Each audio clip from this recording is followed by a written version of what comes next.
नमो भगवते वासुदेवाय नमः। विष्णु पर्व 11वां अध्याय। इस अध्याय में हम जानेंगे श्री कृष्ण की अंगछटा, भांडीर वट, यमुना और कालिया दह का वर्णन तथा श्री कृष्ण द्वारा कालिया नाग के निग्रह का विचार। वैशंपायन जी कहते हैं, जन्मेजय, एक दिन इच्छा अनुसार रूप धारण करने वाले सुमुख श्री कृष्ण अपने भाई संकर्षण के बिना ही उस रमणीय वृंदावन में विचरने लगे। उन्होंने मस्तक के पिछले भाग में काक पक्ष अर्थात बड़े बड़े केश धारण कर रखे थे। उनके नेत्र कमल दल के समान सुंदर एवं विशाल थे। वे श्याम सुंदर छवि से युक्त एवं श्री संपन्न थे तथा वक्षस्थल में श्रीवत्स चिह्न धारण करके शश चिह्न से संयुक्त चंद्रमा के समान शोभा पाते थे। बाजूबंद से विभूषित हुए उनके हाथों का अग्रभाग विकसित कमल के समान कांतिमान था। उनके पैर सुकुमार, लाल और क्रांत विक्रांत गति से चलने वाले थे, जिनसे उनकी अनुपम शोभा होती थी। वे कमल के सर के समान पीले रंग के 2 महीन वस्त्र पहने हुए थे, जो मनुष्यों के आनंद को बढ़ाने वाले थे। उन वस्त्रों को धारण करने वाले श्याम सुंदर श्री कृष्ण संध्या काल की स्वर्णिम आभा से युक्त मेघ के समान सुशोभित होते थे। उनकी दोनों भुजाएं सुंदर, गोल तथा देवताओं द्वारा पूजित थी। वे बछड़ों के व्यापार में संलग्न थी और उनके गले में घुंघरू बांधने की रस्सियों से उलझी हुई थी। ऐसी भुजाओं से श्री कृष्ण की बड़ी शोभा हो रही थी। बाल्यावस्था में सुंदर ओठों से सुशोभित उनका मुख कमल के सदृश सुंदर और उसी के समान गंध से सुवासित होकर अपनी अद्भुत शोभा फैला रहा था। उनका मुखारविंद खुले अलकों से आवृत होकर ऐसी शोभा पा रहा था मानो भ्रमरावलियों से युक्त कमल मंडल सुशोभित हो रहा हो। उनके मस्तक पर अर्जुन और कदम्ब के फूलों से युक्त एक माला शोभा पा रही थी, जो नीप के पुष्पों तथा नूतन अंकुरों से सुशोभित थी। वह आकाश में तारिकाओं की भांति अपनी छटा छिटका रही थी। वैसी ही माला उनके कंठ में भी पड़ी हुई थी, जिससे वीरवर घनश्याम श्री कृष्ण मेघमालाओं की श्याम कांति से संपन्न मूर्तिमान भाद्रपद मास की भांति शोभा पा रहे थे। उनके कंठगत सूत्र में एक निर्मल मोरपंख लटक रहा था, जो मंद गति से बहने वाली वायु के हल्के आघात से हिल रहा था। उस मोरपंख से भी उनके श्री अंगों की शोभा वृद्धि हो रही थी।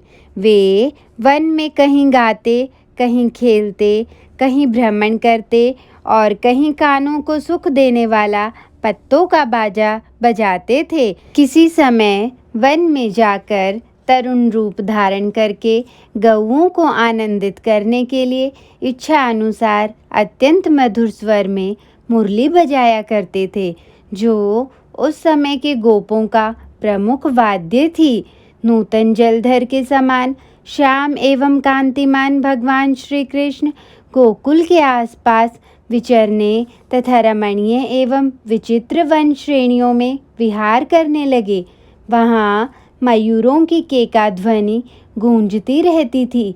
वे वन पंक्तियाँ कामी पुरुषों के मन में काम भाव का उद्दीपन करने वाली थी। मेघों की गर्जना की प्रतिध्वनियों से वहाँ सब और कोलाहल मचा रहता था। उनके मार्ग घासों से ढक गए थे।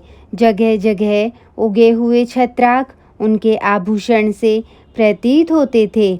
उनमें नए नए पल्लव अंकुरित हो रहे थे तथा वे नूतन जल टपका रही थी। मदजनित निःश्वास के समान केसरों की नूतन गंध से वे वन श्रेणियाँ कामिनियों की भांति प्रतिदिन बारंबार उच्छ्वास ले रही थी। वृक्षों के समूह से निकली हुई नूतन वायु से सेवित हुए श्री कृष्ण उन सौम्य वनराजियों में बड़े आनंद का अनुभव करने लगे। एक दिन उस वन में गौओं के साथ भ्रमण करते हुए श्री कृष्ण ने वहाँ एक वृक्ष को देखा जो बहुत ही ऊंचा तथा सभी वृक्षों में बड़ा था। अपने पत्तों के संचय से अत्यंत घना प्रतीत होने वाला वह वृक्ष पृथ्वी पर मूर्तिमान मेघ के समान खड़ा था। अपनी ऊंचाई से उसने आकाश के आधे भाग को रोक लिया था और वह पर्वत के समान विस्तृत आकार धारण करता था। नीले एवं चितकबरे रंग वाले बहुत से मोर उस वृक्ष का सेवन करते थे। वह मूंगों के समान लाल लाल घने फलों के द्वारा इंद्रधनुष सहित मेघ के समान जान पड़ता था। उसकी एक एक शाखा विशाल ग्रह के समान प्रतीत होती थी। लताओं और फूलों से वह अच्छी तरह अलंकृत था। उसकी विशाल जड़ें बहुत दूर तक फैली हुई थी। वह अपने ऊपर वायु और मेघ को भी धारण करता था। ऐसा जान पड़ता था कि वह वृक्ष उस प्रदेश के दूसरे सभी वृक्षों का आधिपत्य सा कर रहा है। उसके कर्म बड़े शुभ थे। वह वर्षा और धूप का निवारण करता था। वह बरगद का वृक्ष था और पर्वत शिखर के समान प्रतीत होता था। उसका नाम था भांडीरवट। उसे देखकर भगवान ने वहीं निवास करने का विचार किया। निष्पाप जन्मेजय उस वट के नीचे समान अवस्था वाले वत्स पालक मित्रों के साथ श्री कृष्ण दिन भर बड़े सुख से रहे। पहले अपने धाम में रहते समय उन्हें जैसे सुख का अनुभव होता था वैसा ही वहाँ भी हुआ। वहाँ खेलते हुए भांडीरवासी श्री कृष्ण को उस समय बहुत से ग्वाल बाल जंगली खिलौने देकर प्रसन्न करने की चेष्टा करते थे। दूसरे ग्वाल बाल मन ही मन प्रसन्न हो अनेक प्रकार के गीत गाते थे। अन्य गोप बालक जिन्हें श्री कृष्ण की वह मधुर क्रीड़ा बहुत ही प्रिय थी अथवा जो श्री कृष्ण विषयक अनुराग को ही अपनी प्रिय वस्तु मानते थे, वे श्री कृष्ण का ही यशोगान करने लगे। उन ग्वाल बालों के गाते समय बलवान श्री कृष्ण पत्तों के बनाए हुए वाद्यों के बीच बीच में मुरली, तुम्बी तथा बीन बजाते थे। गायें बैलों के समान विशाल नेत्रों वाले श्री कृष्ण किसी समय अपनी गौओं को चराते हुए ही यमुना जी के तट पर जा पहुँचे, जहाँ का प्रत्येक वृक्ष लताओं से अलंकृत था, जो अपनी चंचल तरंग रूपी कुटिल कटाक्षों से कुछ वक्र दिखाई देती थी, जिसके जल का स्पर्श करके सुखदायिनी हवा चल रही थी तथा जिसमें कमल और उत्पल खिले हुए थे। उस यमुना नदी को श्री कृष्ण ने देखा। उसमें उतरने के लिए उत्तम मार्ग थे। उसका जल स्वादिष्ट था। उसके भीतर कई कुंड थे तथा वह बड़े वेग से प्रवाहित हो रही थी। जल और वायु के द्वारा प्रकट हुए वेग से उसने किनारे के वृक्षों को झुका दिया था। हंसों और कारंडवों के उद्घोष तथा सारसों के कलनाद से वहाँ सदा कोलाहल होता रहता था। अपने जोड़े के साथ विचरने वाले चक्रवाक आदि पक्षी परस्पर मैथुन में प्रवृत्त हो यमुना तट का सेवन करते थे। जल में उत्पन्न होने वाले प्राणी मत्स्य आदि यमुना जी में भरे हुए थे। वे जल जनित शीतलता आदि गुणों से विभूषित थी। जल में होने वाले कमल आदि पुष्प उनमें विचित्र शोभा का आधान करते थे तथा जल जनित सेवार आदि के कारण उनका जल हरा दिखाई देता था। फैले हुए स्रोत ही उनके चरण थे। दोनों तट नितंब मंडल की शोभा धारण करते थे। उठती हुई भंवरें उनकी गंभीर नाभि थी। वे कमल रूपी रोमावली से अनुरंजित थी। तट के निकट जो प्रवाह की कृशता थी वही उनका सूक्ष्म उदर अथवा कृश कटिभाग थी।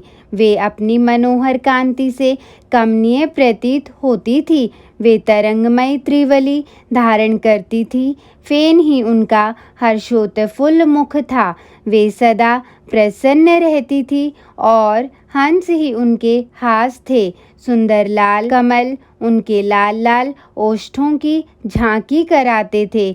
जल का नीचे की ओर जाता हुआ प्रवाह ही उनकी झुकी हुई भौहें थी। नीलकमल ही उनके नेत्र थे।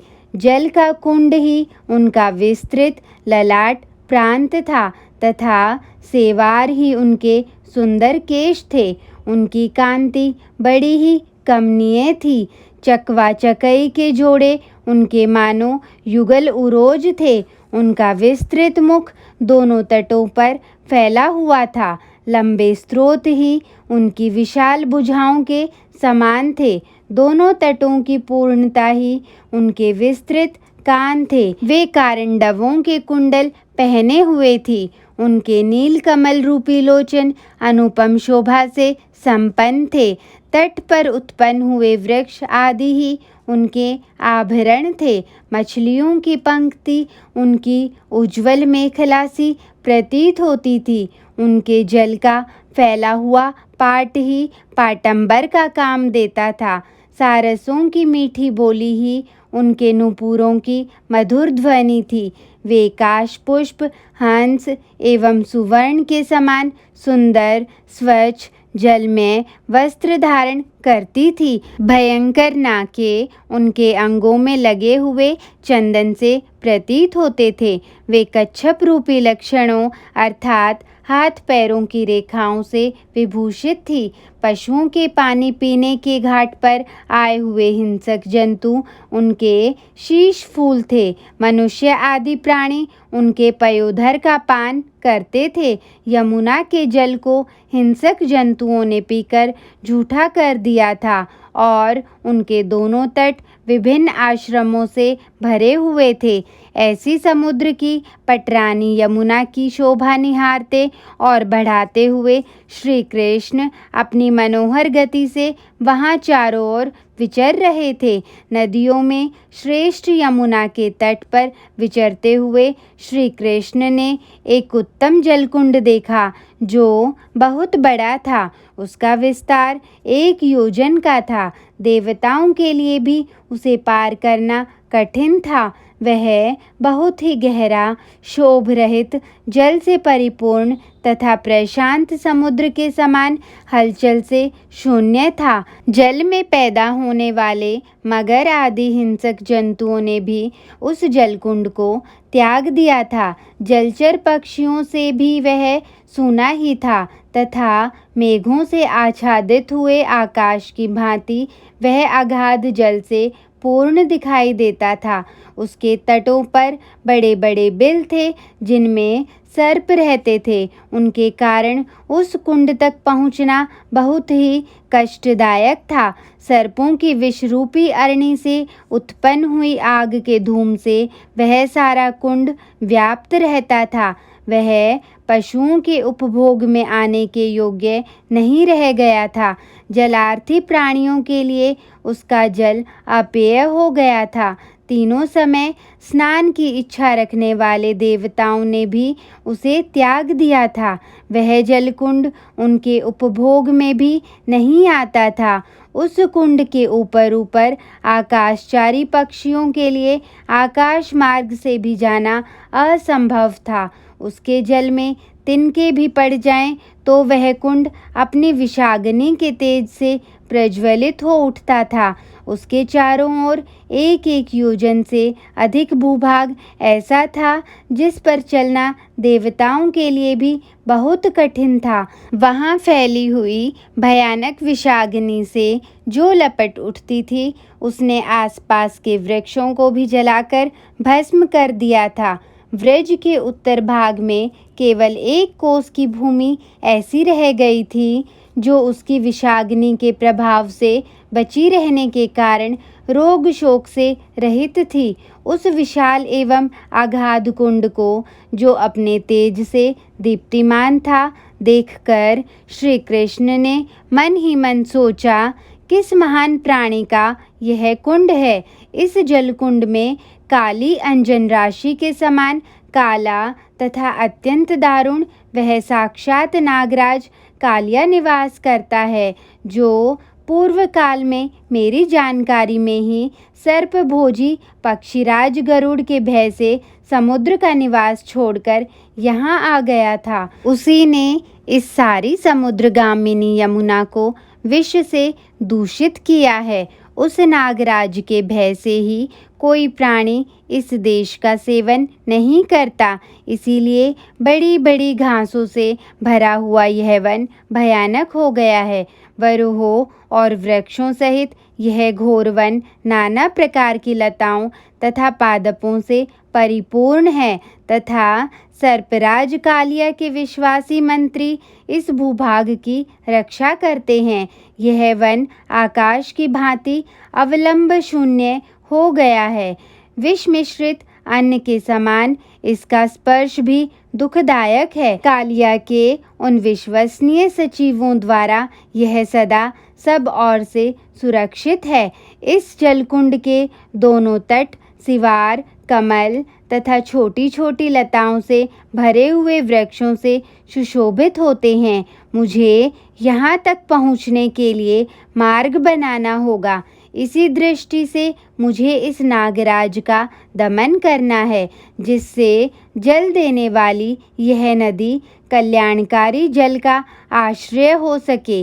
इस नाग का मेरे द्वारा दमन हो जाने पर यहाँ की नदी समूचे व्रज के उपभोग में आने योग्य हो जाएगी। यहाँ सब और सुखपूर्वक विचरण करना संभव हो जाएगा तथा यह नदी समस्त तीर्थों और सुखों का आश्रय हो जाएगी। इसीलिए व्रज में मेरा यह निवास हुआ है और इसीलिए मैंने गोपों में अवतार ग्रहण किया है। कुमार्ग पर स्थित हुए इन दुरात्माओं का दमन करने के लिए ही यहाँ मेरा अवतार हुआ है। मैं बालकों के खेल खेल में ही इस कदम्ब पर चढ़कर उस घोर जलकुंड में कूद पड़ूंगा और कालिया नाग का दमन करूंगा। ऐसा करने पर संसार में मेरे बाहुबल की ख्याति होगी। इस प्रकार श्री महाभारत के खिलभाग हरिवंश के अंतर्गत विष्णु पर्व में बाल लीला के प्रसंग में यमुना वर्णन नामक 11वां अध्याय पूरा हुआ। जय श्री कृष्ण।